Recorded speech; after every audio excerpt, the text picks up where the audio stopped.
नमस्कार विद्यार्थी मित्रांनो, पुन्हा एकदा तुमचं हार्दिक स्वागत आहे नवीन अशा व्हिडिओमध्ये. मित्रांनो, जानेवारी 2026 मध्ये झालेल्या GCC TBC टायपिंग परीक्षेमध्ये खूप साऱ्या विद्यार्थ्यांना अपयश आलं आणि आता तुम्ही पुन्हा एकदा प्रयत्न करत आहात की एप्रिल 2026 मध्ये आपण री एक्झाम देऊन पुन्हा एकदा चांगलं यश प्राप्त करायचे. पण यामध्ये अनेक प्रश्न उपस्थित होतात की आपल्याला जानेवारी 2026 मध्ये अपयश का आलं आणि आता खूप कमी वेळ आपल्याकडे शिल्लक असताना तयारी कशी करायची.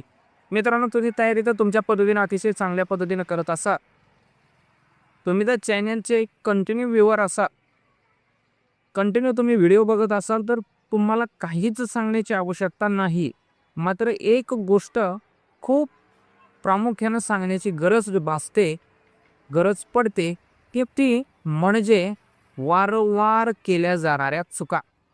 हो मित्रांनो, विद्यार्थ्यांकडून परीक्षेच्या काळामध्ये वारंवार काही चुका घडतात आणि याच चुकाचा परिणाम म्हणजे आपल्याला परीक्षेमध्ये येणारं अपयश. या एकूण 5 चुका आहेत. आपण याच 5 चुका नक्की काय आहेत या व्हिडिओमध्ये पाहणार आहोत. याच 5 गोष्टींवरती आपण या व्हिडिओमध्ये चर्चा करणार आहोत. त्यामुळे मित्रांनो, चॅनलवरती पहिल्यांदाच आला असाल तर चॅनलला नक्कीच सबस्क्राईब करा. या व्हिडिओसाठी नक्कीच एक लाईक करा.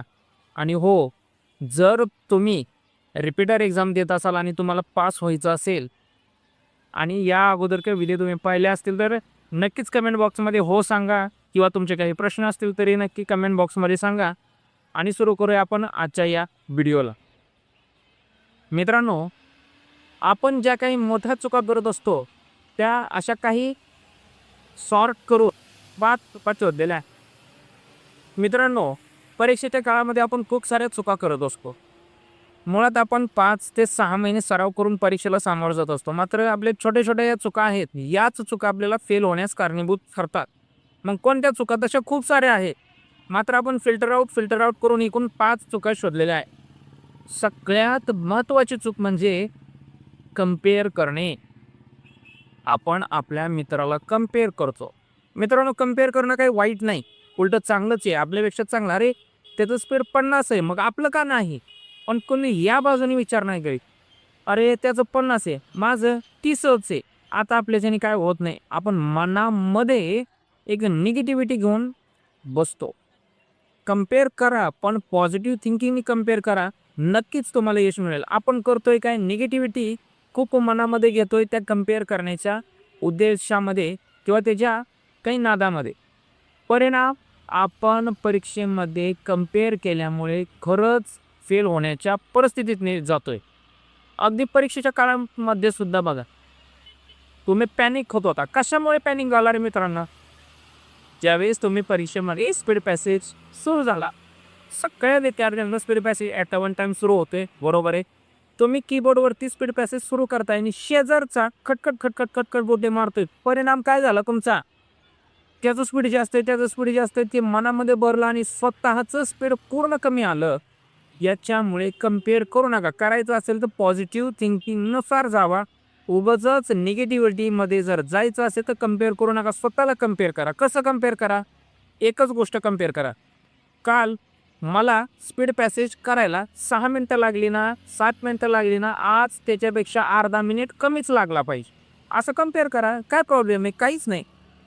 मात्र तुमच्या दुसऱ्या मित्राला ज्याचं स्पीड जास्त आहे, निगेटिव्हिटी यायच्यासारखी किंवा येण्यासारखी कंपेअर करू नका. तुमच्या मित्राला अजिबात कंपेअर करू नका जो तुमच्या मनामध्ये निगेटिव्हिटी भरेल. यानंतर दुसरा पॉईंट येतो मित्रांनो, तो म्हणजे स्पीडच्या पाठीमागं धावतो. सर, स्पीडच्या पाठीमागं धावणं हे तर चांगली गोष्ट आहे. मित्रांनो, नाही. स्पीडच्या पाठीमागं धावा, तुम्ही बिलकुल धावा, पण एवढंही धावू नका की त्या धावण्याच्या उद्देशा पाठीमागं तुमची ॲक्युरेसीही कमी पडेल. स्पीडच्या पाठीमागं आपण एवढं धावतोय की त्याच्या स्पीडच्या पाठीमागं धावता आपण ॲक्युरेसीला सोडूनच देतो, विसरून जातोय. मित्रांनो, हेही चालणार नाही. स्पीड जेवढं आहे ना तेवढंच ॲक्युरेसी पाहिजे. आता पाठीमागं जी काही जानेवारीमध्ये परीक्षा झाली, खूप सारे विद्यार्थी मला म्हणत होते की सर माझं स्पीड 40 जातं, 50 जातं, माझं स्पीड पॅसेज अगदी 7 मिनिटाचा 6 मिनिटात कंप्लीट होतोय, 1 मिनिट शिल्लक राहतोय. मग त्याला विचारलं मी, 1 मिनिटात करतो काय? तो म्हणला शब्द दुरुस्त करतो. म्हटलं का बरं? तो म्हणला ॲक्युरसी कमी आहे. किती आहे? तो म्हणला सर जवळपास 25 ते 30 शब्द चुकलेले राहतात. अरे म्हणलं मग एवढ्या स्पीडचं काय करायचं? करायचं काय? तुम्ही स्पीडमध्ये धावताय याच्यात काही वाद नाही. स्पीड आलंय तुम्हाला, पण सगळे शब्द चुकीचे. मग याला टायपिंग म्हणता येणार नाही किंवा पासिंगचं धोरणही म्हणता येणार. तुम्हाला स्पीडमध्ये धावायचं पण ॲक्युरसीला सोबत ठेवूनच. मित्रांनो 3 गोष्टी आतापर्यंत पाहिल्या. सगळ्यात पहिली गोष्ट पाहिली म्हणजे कंपेअर करू नका बिलकुल स्वतःला. दुसरी गोष्ट पाहिली आपण स्पीडच्या पाठीमागं कंटिन्यू धावू नका. तिसरी गोष्ट पाहिली आपण ॲक्युरसीच्या पाठीमागं लागलंच पाहिजे. तुम्ही सोडू नका, स्किप करू नका. सर हे सगळं सांगितलं तुम्ही की या करू नका, पण आणायचं कसं हे काही सांगितलं नाही. मी मग यामध्ये ॲक्युरसी कशी बनवायची? तर मित्रांनो जेवढं काही स्वतःला शांत ठेवता येईल, स्वतःचा माइंड जेवढा शांत ठेवता येईल तेवढा शांत ठेवा आणि कमी स्पीडमध्ये सराव करा. जास्त स्पीड घेऊ नका मित्रांनो, थोडंसं कमी स्पीड करा आणि ॲटोमॅटिकली तुम्हाला ॲक्युरसी येऊन जाईल. जरी काही अडचण असतील तर कमेंट बॉक्समध्ये सांगा किंवा तुम्हाला जर शक्य असेल तर मला ईमेल करा. ईमेल आपल्या चॅनलवरती आहे. कोणत्याही माध्यमातून कनेक्ट करा. तुमच्या अडचणीचं योग्य सोल्युशन दिलं जाईल. यानंतर मित्रांनो तुमच्या सरावामध्ये कंटिन्युअसटी नाही. मित्रांनो तुमच्या सरावामध्ये सातत्य हे नाही, हे पुरेपूर मला जाणवून येतं. कारण तुम्ही ज्यावेळेस कमेंटमध्ये मला उत्तरं करता, प्रश्न उत्तरे ज्यावेळेस आपल्यात होतात त्यामध्ये मला पुरेपूर जाणवून येतं की तुम्ही सरावामध्ये सातत्य ठेवत नाही. मित्रांनो सातत्य ठेवा. जेवढं तुम्ही सरावामध्ये सातत्य ठेवाल तेवढा आपल्याला स्पीड, ॲक्युरसी खूप साऱ्या गोष्टी दिसून येतील. तुमचे जेवढे मिस्टेक इग्नोर कराल ना तेवढे अडचणीत याल. तुमचा आता समजा कम्प्युटर हा शब्द लिहायचा आहे मला, तो वारंवार माझा यमच्या ऐवजी यन टाईप होतोय कारण आपण यमला आणि यनला हेच बोट वापरतो. याच्यामध्ये सर आमची गडबड होते. मग तुम्ही त्याच कीचा सराव करा. तुम्ही ती मिस्टेक इग्नोर करताय. परिणाम पुन्हा यम आणि यनमध्ये एवढा गोंधळ होतोय की कोणताही शब्द जरी आला तरी तुमचं स्पेलिंग मिस्टेक होणार आहे, मार्क वजा होणार आहे. मित्रांनो आतापर्यंत आपण 4 टॉपिक पाहिले. तुम्हाला जर समजले असतील तर नक्कीच कमेंट बॉक्समध्ये हो म्हणून लिहा. त्यानंतर मित्रांनो शेवटचा पॉईंट आहे म्हणजे एक्झाम प्रेशर तुम्ही सहन करू शकता. एवढं एक्झाममध्ये तो की प्रेशर घेता येते एक्झामचं की काय बोलायचीच सोय नाही. काही विद्यार्थ्यांनी मला अशी कमेंट केलं की सर परीक्षेमध्ये आम्हाला काय होतं तो समजत नव्हतं, हात जाऊन आमच्या बर्फात घातलेत अशी अवस्था झाली, थर अंगला उडवत होतो. या सर्वांची कारण एकच आहे, तुम्ही एक्झामची तयारी केलीच नाही. तुम्ही सर असं कसं बोलू शकता? आम्ही तर स्पीड पॅसेज फुल मारत होतो. मित्रांनो स्पीड पॅसेजची तयारी करणं वेगळं आणि एक्झामची तयारी करणं वेगळं. तुम्ही फक्त बोटांची तयारी केली. मानसिकतेचं काय करणार आहात? स्वतःला एका मानसिकतेत बसवावं लागेल की मला एक्झाम द्यायची आहे आणि मला पास व्हायचं आहे. या मानसिकतेत जावं लागेल. एक्झामचं प्रेशर घेऊन तुम्ही कसं काय करणार आहे? आणि एक्झामचं प्रेशरच घेतलं तर तुमच्या इयत्ता 10वीचे इयत्ता 12वीचे पेपर आठवा. तुम्ही एक्झाम प्रेशर घेतला, तुम्हाला प्रश्न तोंडपाठ होता, त्याचं उत्तर तोंडपाठ होतं. परीक्षेमध्ये ज्यावेळेस तुम्ही लिहायला घेतला पहिलंच वाक्य आठवलं नाही का? बरं म्हणजे तोंडपाठ केलं होतं ना. सर फक्त याचं एकच कारण होतं एक्झाम प्रेशर. याच्यामुळे तुमचा हात थरथर कापणार. मग याचं सोल्युशन काय? याचं सोल्युशन एकच आहे, डेमो एक्झाम जेवढ्या जास्त सोडवता येतील तेवढ्या सोडवा. सर कुठं सोडवायच्या?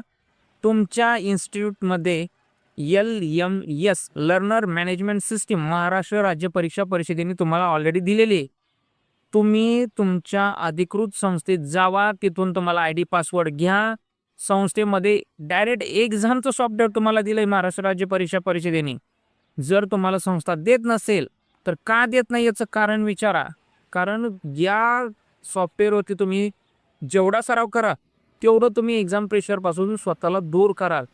तुम्ही सरावांना विचारा, सरावासाठी आम्हाला हे सॉफ्टवेअर का दिलं नाही आत्तापर्यंत का नाही दिलं? जवळपास पाठीमागच्या 4 ते 5 दिवसांपासून ID आणि हे पासवर्ड आलेले आहे. कोणतं सॉफ्टवेअर आहे? LMS learner management system. याच्याही जानेवारी 2026मध्ये ID पासवर्ड आले होते, पण ते ऑनलाईन सॉफ्टवेअर होतं. आता ऑफलाईन आलेलं आहे. एक्झामचं परिपूर्ण सर्व प्रॅक्टिस त्यामध्ये.